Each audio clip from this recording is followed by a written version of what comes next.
नाड़ी ज्योतिष के महागुरु श्री आर.जी. राव जी, जिन्होंने नाड़ी ज्योतिष के क्षेत्र में इतना बड़ा योगदान दिया है कि शायद ही पिछले 500 सालों में अन्य किसी एस्ट्रोलॉजर ने दिया हो, और शायद ही भविष्य में कोई अन्य एस्ट्रोलॉजर नाड़ी ज्योतिष के क्षेत्र में इतना बड़ा योगदान दे पाए या इतनी बड़ी रिसर्च शेयर कर पाए।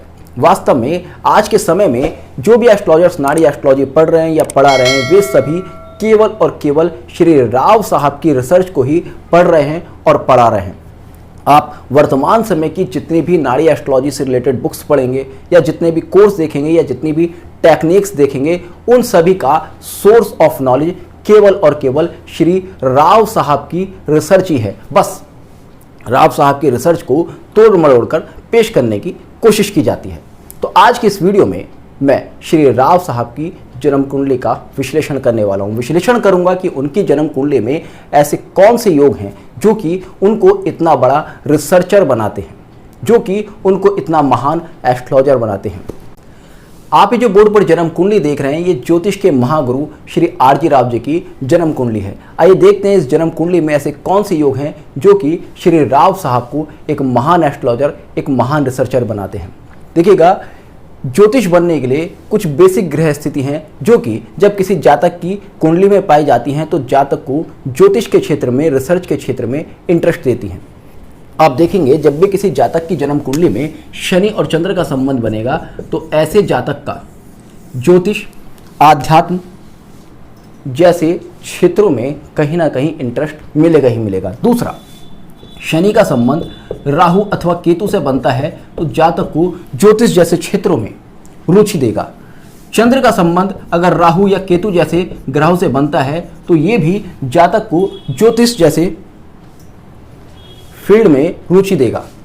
गुरु, जो कि नाड़ी ज्योतिष में जीव कारक ग्रह माना गया है, इसका संबंध अगर राहु केतु से बनता है तो जातक के मन में ज्योतिष के प्रति, आध्यात्म के प्रति समर्पण का भाव होगा, क्योंकि राहु और केतु को ज्योतिष का, तंत्र मंत्र का विशेष कारक माना गया है। और शनि हमारे कर्म का कारक ग्रह है, तो कर्म से राहु केतु का संबंध बनता है तो आपका कर्म ज्योतिष से संबंधित हो सकता है। गुरु को नाड़ी ज्योतिष में जीव कारक ग्रह माना गया है, तो जीव कारक ग्रह का अगर राहु केतु से संबंध बनता है तो आपका तंत्र मंत्र और ज्योतिष से संबंध हो सकता है। चंद्र को आपके मन का कारक माना गया है, अगर चंद्र का राहु केतु से संबंध बनता है तो जातक का मन ज्योतिष या आध्यात्मिक क्षेत्रों में हो सकता है। और अगर ये सभी ग्रह आपस में संबंध बना ले, यानी कि शनि, राहु केतु, चंद्र और गुरु, तब ऐसे में जातक निश्चित तौर पर एक अच्छा एस्ट्रोलॉजर और एक अच्छा रिसर्चर होगा। इसके बाद जन्म कुंडली के 4, 8 और 12 भाव एक्टिव होने चाहिए, क्योंकि 4 भाव हमारे मन का भाव है, अष्टम भाव गुप्त ज्ञान का भाव है और 12 भाव मोक्ष देने वाला ज्ञान का भाव है। इसके बाद आप देखेंगे जन्म कुंडली का पंचम और अष्टम भाव भी आपस में संबंध बनाना चाहिए, क्योंकि पंचम भाव शिक्षा का है और अष्टम भाव गुप्त शिक्षा का, गुप्त ज्ञान का है। ज्योतिष ऐसा तो है नहीं कि आपको एक दिन में अचानक आ जाती है, आप एक प्रॉपरली उसकी एजुकेशन लेते हैं। तो शिक्षा गुप्त ज्ञान की, तो पंचम और अष्टम भाव का आपस में संबंध होना ही होना चाहिए। अब आप अगर इस जन्म कुंडली को देखेंगे तो यहां पर सबसे पहले आप देखेंगे लग्न में कुंभ राशि है। लग्न में कुंभ राशि का आना यह दर्शाता है कि यह जातक रहस्यमय ज्ञान के प्रति बहुत ज्यादा आकर्षित है।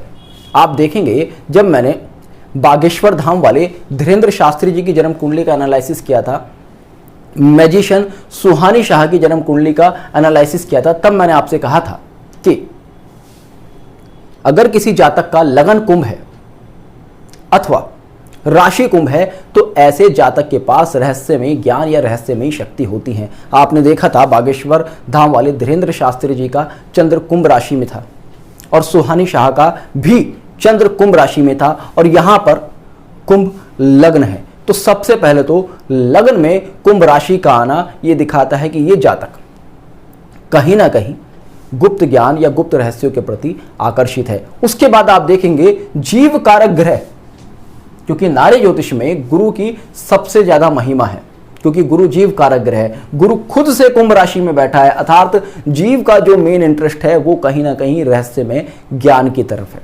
इसके बाद आप देखेंगे इस जन्म कुंडली में शनि और चंद्र युति में बैठे हैं, जो कि मैंने आपको पहला योग बताया। इसके बाद आप देखेंगे इस जन्म कुंडली में गुरु वक्री है और गुरु वक्री होकर अपने से 12 भाव में प्रभाव लेता है। और जब गुरु अपने से 12 भाव में प्रभाव लेता है तो नाड़ी ज्योतिष के नियम अनुसार, क्योंकि एक दूसरे से त्रिकोण में बैठे हुए ग्रह आपस में संबंध बनाते हैं, तो यहां पर गुरु और केतु का संबंध बन जाता है, जो कि इनको आध्यात्मिक दृष्टिकोण देता है या आध्यात्मिक झुकाव देता है। इसके बाद आप देखेंगे जब गुरु मकर राशि में जाता है तो यहां पर गुरु और शनि का एक पार्सली परिवर्तन होता है और यहां पर जो योग बनता है शनि, गुरु और केतु का बनता है, क्योंकि केतु चतुर्थ भाव में है, गुरु द्वादश भाव में प्रभाव दे रहा है, शनि परिवर्तन से द्वादश भाव में प्रभाव दे रहा है। तो यहां पर त्रिकोण से शनि, गुरु और केतु का योग बनता है, जो कि इनको एक महान एस्ट्रोलॉजर बनाते हैं। और साथ ही साथ आप देखेंगे इस जन्म कुंडली में शनि के त्रिकोण में राहु बैठा है। जैसा कि मैंने आपसे कहा कि शनि के ऊपर राहु केतु का प्रभाव होना चाहिए। तो राहु आध्यात्मिक ज्ञान और केतु तंत्र ज्ञान, केतु लीक से हटकर सोचने की क्षमता। तो ऐसे में श्री राव साहब पारंपरिक ज्योतिष और लीक से हटकर सोचने की क्षमता लेकर जन्म लेते हैं और वो इन्हीं दोनों ग्रहों के कारण से, क्योंकि कर्म पर प्रभाव है, जीव पर प्रभाव है, मन पर प्रभाव है, तो ऐसे में राहु केतु दोनों का प्रभाव आने से आध्यात्मिक, तामसिक और लीक से हटकर सोचने का वृहद ज्ञान श्री राव साहब को प्राप्त होता है। इसके बाद मैं हमेशा कहता हूं कि ज्योतिष जैसा ज्ञान हमारी आत्मा का ज्ञान है, जो कि एक जन्म में प्राप्त होता ही नहीं है। लोगों की जन्म जन्म की यात्रा होती है, जन्म जन्म के संस्कार होते हैं। तो नाड़ी ज्योतिष में सूर्य को आत्मा का कारक ग्रह माना गया है और सूर्य इस जन्म कुंडली में पंचम भाव में बैठा है। और बैठा किसके साथ है? इस जन्म कुंडली के अष्टमेश के साथ। कुंभ लगन की कुंडली है तो अष्टमेश कौन हुआ?